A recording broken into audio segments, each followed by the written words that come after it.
उपकार करण्यासाठी आलेत म्हणून तुकोबाराय त्यांना धन्यता देतात। ते धन्य आहे की ज्यांच्या अंतःकरणामध्ये दया आहे तो धन्य आहे। म्हणून धन्य ते संसारी दयावंत जे अंतरे। प्रथम संसारिकाला धन्य का देतात थोडंसं आपल्याला चिंतन करायचं आहे। नेमका संसारी कोणता आहे? आगाये पंडू कुमारा येता स्वरूपाची घरा। इथे आलेला प्रत्येक व्यक्ती जन्माला आला तो संसारिक आहे। जन्माला आलेला प्रत्येक व्यक्ती संसारिक आहे।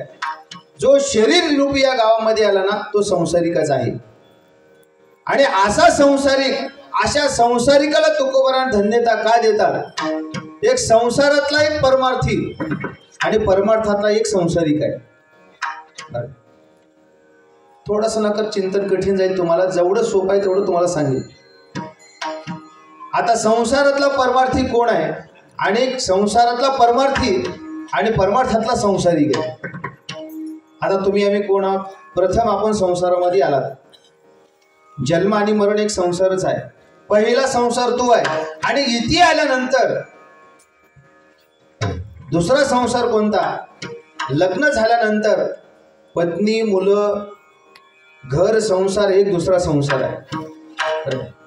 आणि हा जो संसार आहे आणि या संसारामध्ये जीवन जगत असताना आपण प्रत्येक संसारिक आहोत आणि या संसारामध्ये जगत असताना संसार कसा करायचा आणि संसारात राहून कसं परमार्थ करायचं हे साधू संतांना शिकवलेलं आहे।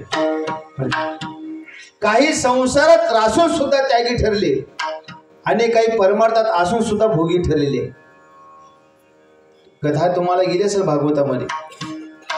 शुकाचार्य महाराज जन्मताच निष्कलंकित होते पण ते संसारिक ठरले आणि जनक राजाला 700 बायका होत्या तरी तो कोण ठरला? तो खरा ब्रह्मचारी परमार्थिक ठरला तो। म्हणून संसार करत असताना संसारातली आसक्ती अंतःकरणामध्ये असता कामा नये। सर्व संतांनी संसार केले हो पण जीवनामध्ये कोणतीही आसक्ती ठेवली नाही त्यांनी। आणि जे परमार्थामध्ये राहतात पण पूर्ण संसारच अंतःकरणामध्ये आहे। आता एक काही गोष्टी असे जे लग्न करत नाही त्याला आपण संन्यासी म्हणतो आणि संन्यासाचे सुद्धा अनेक प्रकार सांगितलेत भगवंतांनी 5व्या अध्यायामध्ये। संन्यासी कोणाला म्हणावं, ब्रह्मचारी कोणाला म्हणावं आणि अविवाहित कोणाला म्हणावं। काही अविवाहित असतात, काही संसारामध्ये जीवन जगणारे असतात आणि काही ब्रह्मचारी असतात आणि काही संन्यासी असतात। पण संन्यासी कोणाला म्हणता येत नाही। जे संसारात राहून लोक आसक्त जीवन जगतात ते परमार्थात राहून काही लोक आसक्त जीवन जगत नाही।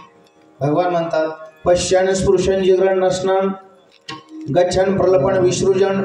या श्लोकावरती भगवान परमात्म्याने एवढं विस्तृतपणाने चिंतन सांगितलेलं आहे। संन्यासी कोणाला म्हणावं? अरे जे संसारिकाला जी अपेक्षा नाही ते संन्यासाला अपेक्षा सांगितलेली आहे। संन्यासींचा संसार म्हणजे काय आहे?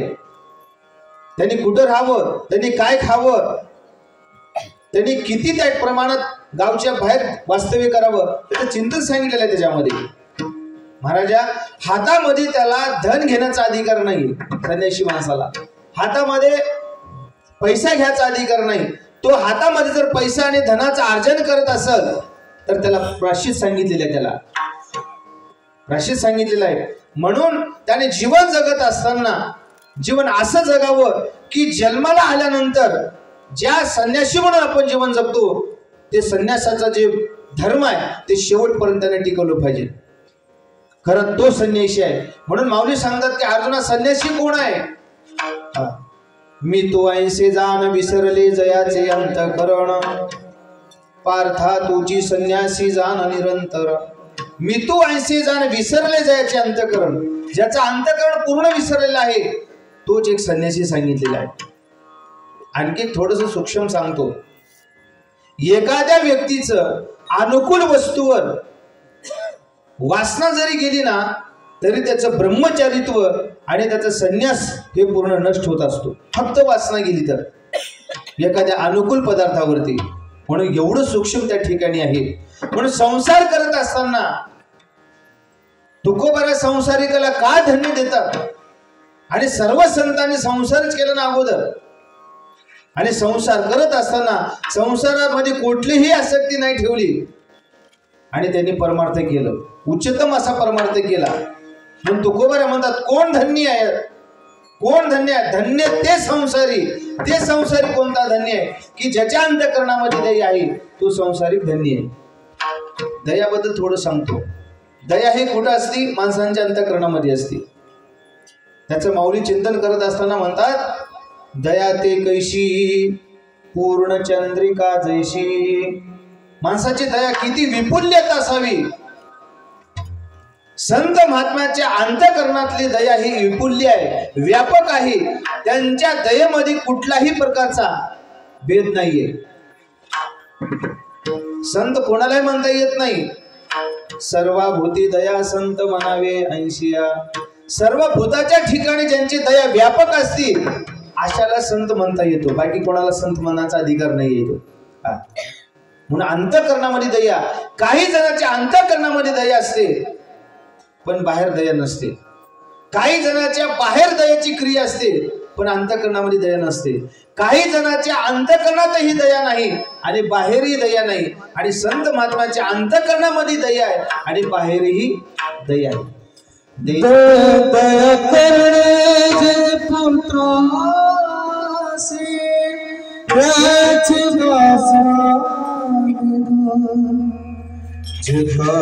रंजले काजले त्यासी म्हणेलो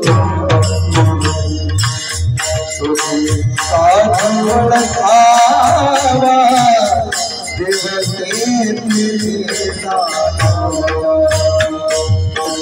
रंजले काजले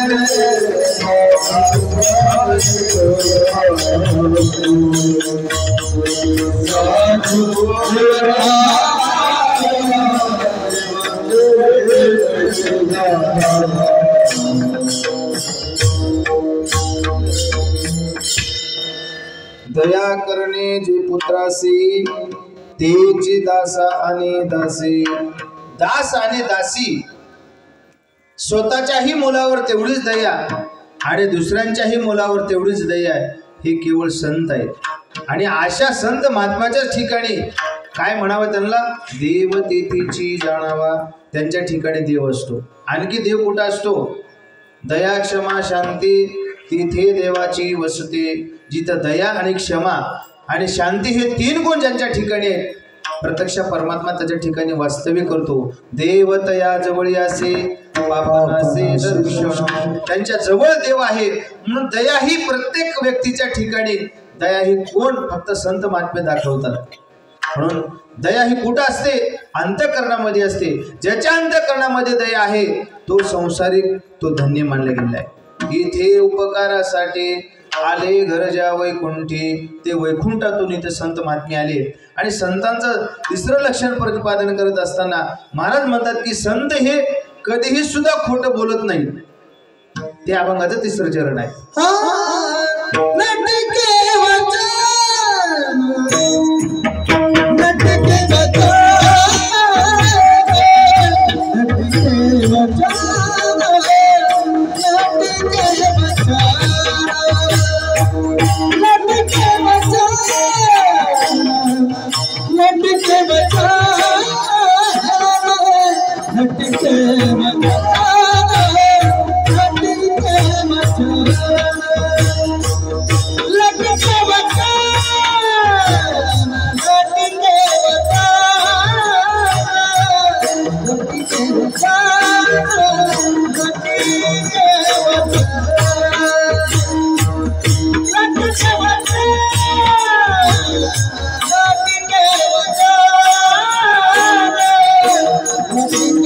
Yeah.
महाराजांनी तिसऱ्या चरणामध्ये सांगतात, लटिके वचन नाही देही उदासीना.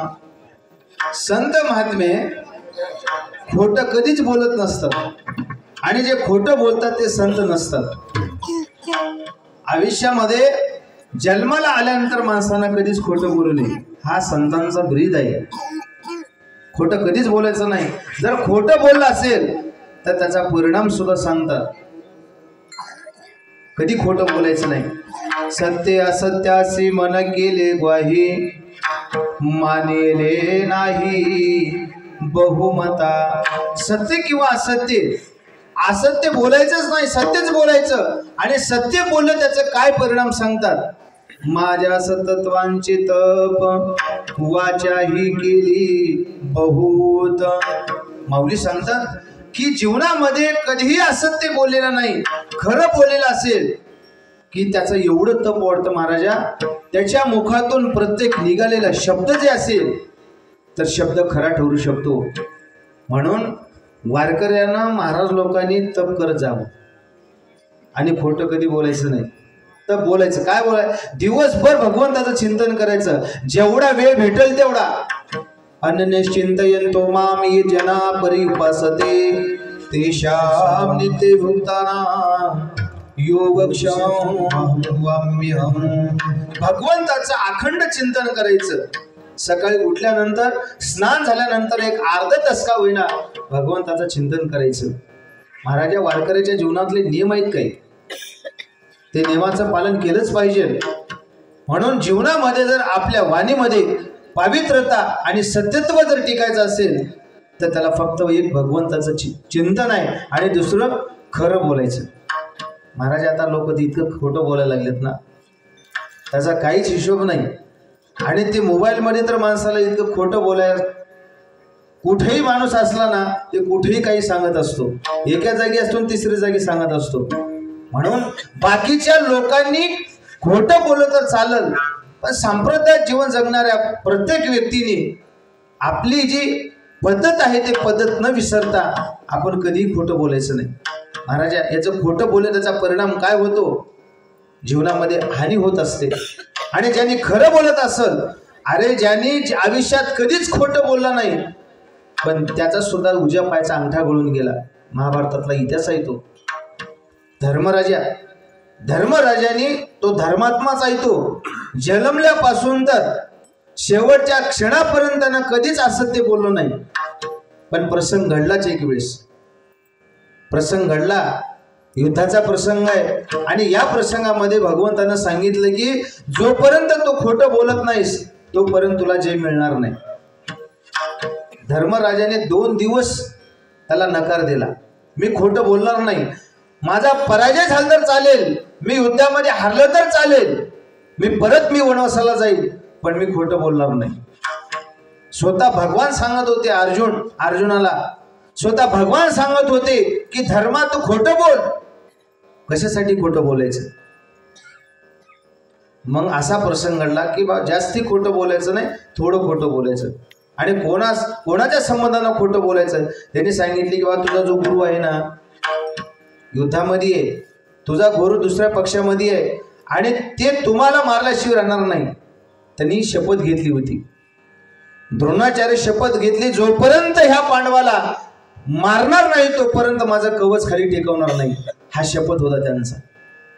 बघा एक वेळेस प्रसंग कसा आहे तो महाराजा. चांगली सुद्धा माणसं संगतीत आले की बिघडून जातात. चांगली माणसं ते का सामान्य व्यक्ती होते का. भवान भीष्मश्च कर्णश्च कृपश्च समितिंजय अश्वत्थामा विकर्णश्च सोमदत्तिस्तथैवच, असे महान मोठे विभूती. पण त्याने जीवनामध्ये ज्याची संगत केली त्या संगतीचा परिणाम असा झाला की त्यांच्यासारखंच बोलायला लागतात. जीवनात माणसाची संगत ज्याची केली ना तसं जीवनामध्ये माणसाला सवय लागत असते. मग जीवनामध्ये संगत करत असताना कशी करायची. युद्धाच्या आदल्या दिवशी अश्वत्थाम्याला द्रोणाचार्यानं नीती सांगितली. त्याने विचारलं की बाबा हे माझ्या हातामध्ये धनुष्य का आलं.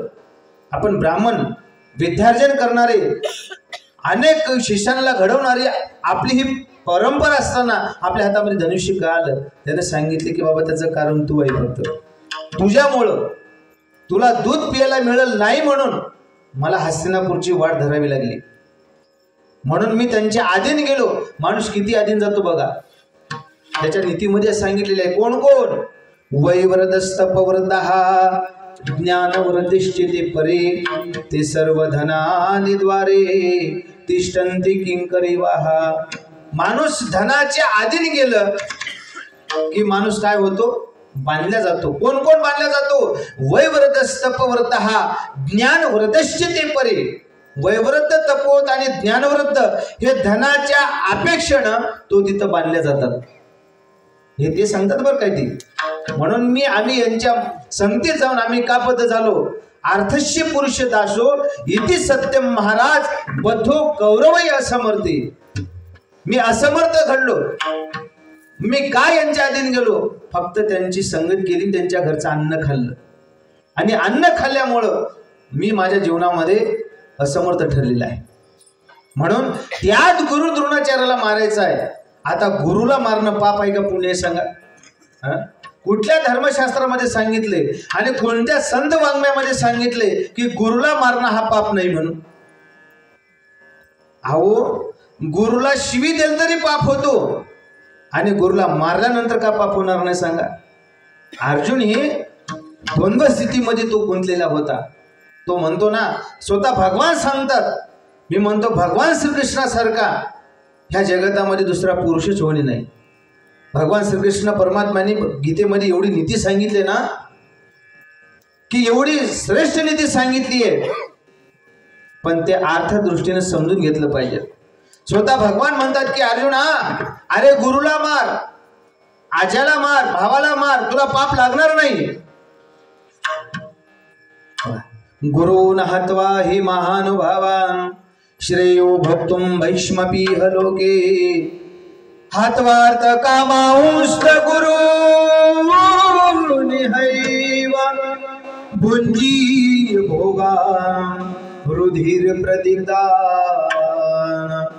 गुरुला मारलं तर पाप होणार आहे, पण गुरुला मारण्यासाठी धर्मराजाने खोटं बोललं. भगवंतानं सांगितलं काय? जास्ती खोटं बोलायचं नाही, फक्त अर्ध खोटं बोल, फक्त नरोवा कुंजेरू एवढंच. भगवंताने किती पुढची योजना केली असेल बघा तुम्ही. युद्धाचा प्रसंग पुढे घडणार आहे म्हणून अगोदरच त्या हत्तीचं नाव अश्वत्थामा ठेवलं होतं. अश्वत्थामा हत्तीला मारल्यानंतर त्या रणामध्ये विजयाचे वाद्य वाजवायला लागले आणि तो आवाज द्रोणाचार्यांच्या कानावर आदळला. द्रोणाचार्यांनी हातात धनुष्य खाली ठेवलं. द्रोणाचार्य म्हणतोय की माझा मुलगा तर चिरंजीव आहे. अश्वत्थामा बलिर्व्यासो हनुमांश विभीषण. हे चिरंजीव याला मरणच नाही, पण कसा मेला? कोणाला विचारावं? धर्मराजाकडे आले आणि धर्माला विचारलं, धर्मा सांग, हे लोक अश्वत्थामा मेला म्हणून वाद्य वाजवतात, शंखाचा ध्वनी करतात, माझा अश्वत्थामा मेला का सांग. त्यावेळेस त्यांच्या मुखातून शब्द गेला, नरोवा कुंजरू. एवढा शब्द गेल्याबरोबर हातातला धनुष्य खाली ठेवला आणि आपली वृत्ती ब्रह्मांडामध्ये त्याने टेकवलं आणि तेवढ्याच प्रसंगामध्ये त्यांचं शिरछेद केलं आणि एवढं पातक लागलं, गुरु हत्येचं पातक. ते बी स्वतः नाही, भगवंतानं सांगितलं, देव सांगितलं होतं पाप करण्यासाठी. महाराजा, देव तर काय, आपण न सांगता आपण पाप करतोय, न सांगता आपण पाप करतो. आपण जीवनामध्ये करून ते पाप करतो. म्हणून एवढं गोष्ट खोटं बोलले, त्याचा परिणाम असा झाला, भगवान परमात्मा निजामाला गेल्यानंतर आणि ज्यावेळेस हे 5 पांडव स्वर्गाला निघाले, हे 5ही पडले. फक्त एक धर्मराजाच तो स्वर्गापर्यंत गेला आणि स्वर्गात पाऊल ठेवल्याबरोबर उजव्या पायाचा अंगठा गळून गेला. उजव्या पायाचा अंगठा गळाल्या बरोबर त्याने विचारलं, धर्मराजा विचारतात, माझ्या पायाचा उजवा अंगठा का गळाला सांग. त्यांनी म्हणले की महाराज, तुमच्या जीवनामध्ये तुम्ही खोटं बोललात. त्यांनी म्हणले, मी खोटं नाही बोललो, मला देवानं खोटं बोलायला सांगितलं होतं. अरे कोणी सांगितलं तर तू बोलायचं कसा? त्याचा परिणाम असा झाला की तुझ्या उजव्या पायाचा अंगठा गळून गेला. फक्त एक वेळेस कुठंतरी एवढी गोष्टच खोटी बोलली होती. म्हणून आपल्या जीवनामध्ये आपण किती खोटं बोलतो सांगा. म्हणून आपण वर जात नाही. आपलं सगळं इथलंच गाडीला जाते, इथं जातो. म्हणून जीवनामध्ये संत महात्मे जे असतात ते संत महात्मे कधीच खोटं बोलत नाही.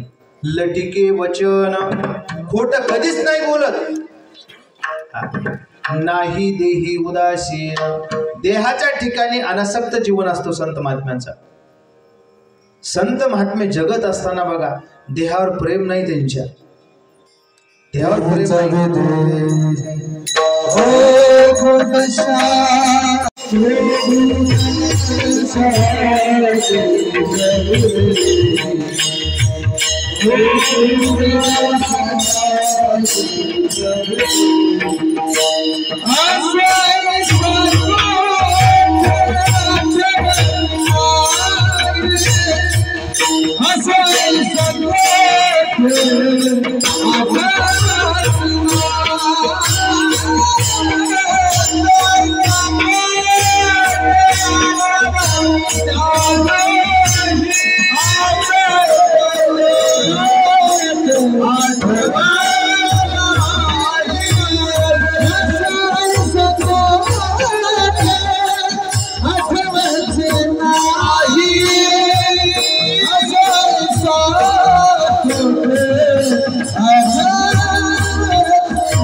देहीच विदेही भोगदशा आठवच नाही.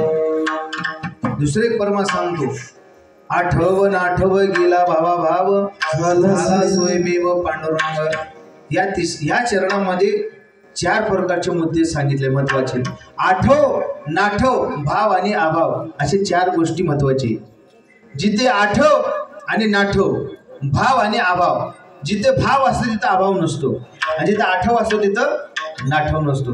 देहाच्या ठिकाणी जिथे आठव ते भक्ती श्रेष्ठ नाही म्हणत. आठव नाठव, देहाच्या ठिकाणी नाठवता आणि भावत्व आणि अभावत्व. देहाच्या ठिकाणी भावत्व शिल्लक नाही, अभावत्व पूर्ण. म्हणून तुकोबाला सांगतात ना, संत महात्म्यांच्या देहाच्या ठिकाणी अशी अवस्था झालेली असती. भक्तांशी जाणाचे देवदास गेली अशा पाशा निवारोनिया. असे संत महात्मे जीवन जगत असताना ना इंद्रियाचा संबंध, ना विषयाचा संबंध, ना देहाचा संबंध. नाहम देहो न मे देहो, नाहम जीवो हि चिताः, अहो निरंजन शांतो बोधहं प्रकृती परः. या स्थितीत संत महात्मा पोहोचलेला असल्यामुळं त्याला देहाचा काही संबंध नाही. का? वृत्ती ही ब्रह्मकार झाली आहे. वृत्ती ही ब्रह्मस्वरूपाच्या ठिकाणी विलीन झाल्यामुळं देहाच्या ठिकाणी, इंद्रियाच्या ठिकाणी आणि विषयांचा हे तिन्हीच्याही ठिकाणी त्याला विसर पडलेला असतो. म्हणून संत महात्म्याच्या ठिकाणी तो विसर आहे. देहीच विदेही भोगदशा. लटिके वचन नाही देही उदासीन, त्याच्या ठिकाणी उदास अवस्था अनसक्त जीवन संत महात्म्याचा असतो. म्हणून तुकोबारा सांगतात ना की असे जे भक्त आहेत, असे जे संत आहेत, आणि असे संत महाराजांनी आणखी लक्षण सांगत असताना ते संत महात्मे बोलत असताना एकदम मधुर भाषेमधून बोलतात. अभंगाचं शेवटचं चरण सांगितलेलं आहे. मधुरावाने ओठी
Ah